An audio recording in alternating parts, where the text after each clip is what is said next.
Quick question, do you like salmon and mushrooms? Well, we're on location in Lake Cowichan for the upcoming Salmon and Mushroom Festival. My name's James Green, you're watching Go Island, Cowichan Valley.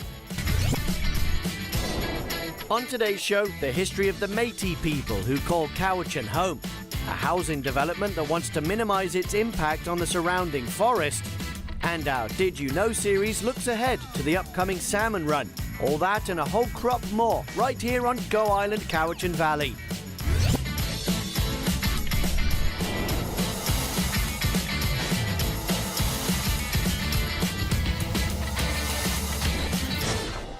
It's a pairing of salmon and mushrooms at the 15th annual Salmon and Mushroom Festival on September 27th and 28th. And we're on a very special piece of property that we're going to peruse today and check out some local species, native species of mushrooms.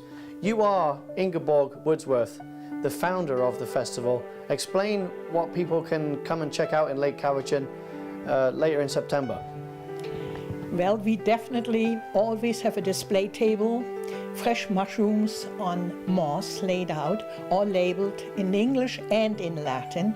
And we thrive on having people bringing in their mushrooms to have them identified by myself and my colleague David Tamblin. Now you were saying there was, what, 50 species of mushrooms in the Cowichan Valley? Oh, a lot more. Good years before all the logging happened, we happened to have 78 varieties. And I tried to get David Suzuki to come. It was so unique.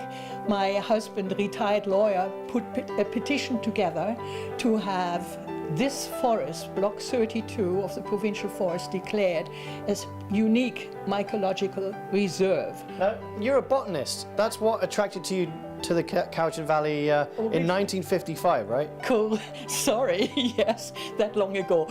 Botany and mycology, you can never leave the two apart, because a person that really is interested in nature has to look at all the different points. And that takes me right back to our Salmon Mushroom Festival, because yes, I like to have the families at the Sunday field trips, because yes, youngsters look a little closer to the ground than adults do. Look at some of these. Yes. Can you show us what's in some of these bags here? Well, as you can appreciate, when we have a lot of a harvest, we dry them with a dehydrator and slice them evenly, and yes, different odors of different mushrooms. This, needless to say, is a very common one, a Boletus.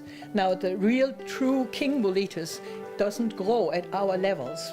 You have to go to 2,000 feet and higher. But these Zealous and Mirabilis Boletus, they are right here around this forest and indicators of the health of the forest. And can you eat these? Absolutely. So Ingeborg, what are the nutritional benefits of a mushroom? There are many. Needless to say, if it is for food values, come to my workshop and I'll give you a scientific breakdown of all the different varieties of benefits. But when it comes to medicinal purposes, here the turkey tail is actually a cancer deterrent. It is an immune system booster. Now you also tell me that mushrooms have sugar and protein. As well as fat and other items like iron and other beneficial. Like good fat. Oh, Now these look delicious. What are these? These are pine tarts, pine mushroom tarts, and it is in my cookbook as a sauce. So if we have a bountiful harvest, we definitely can dry them like these ordinary lawn mushrooms, marasmias, and then use them in our different meals. This is a delicacy, eh?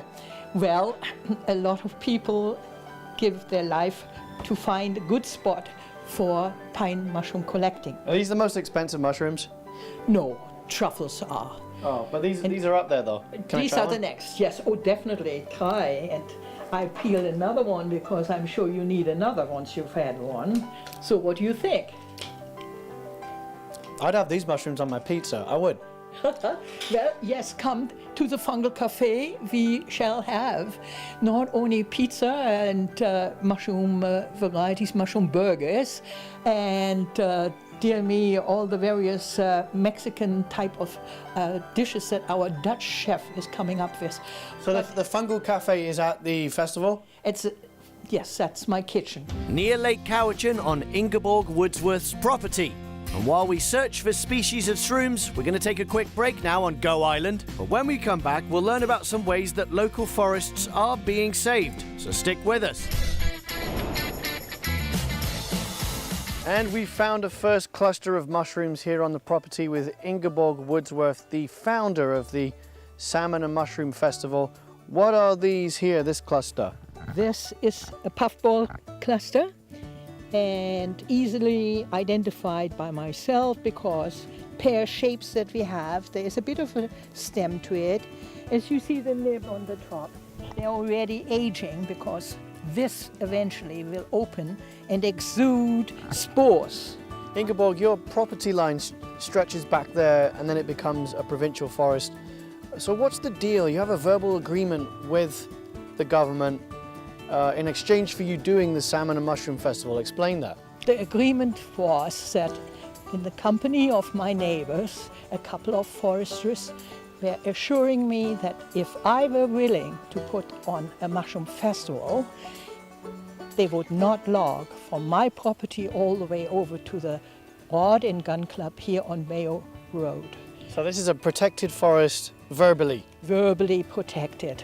Ingeborg also worked with foresters to help them identify mushrooms that were damaging to trees. While Ingeborg's passion for mushrooms has helped save this part of the forest, there's another forest called Elkington Forest. Have you heard of it? No. Well, they're building houses for 100 families there, but instead of clear-cutting it, they're trying to save elements of the forest and even reusing some of the lumber. So let's have Paul Beilstein tell us the story. Another quick break now on Go Island, Cowichan Valley, but when we return we switch our focus to the salmon side of things. Just in time for the 15th annual Salmon and Mushroom Festival at Centennial Hall in Lake Cowichan, September 27th and 28th.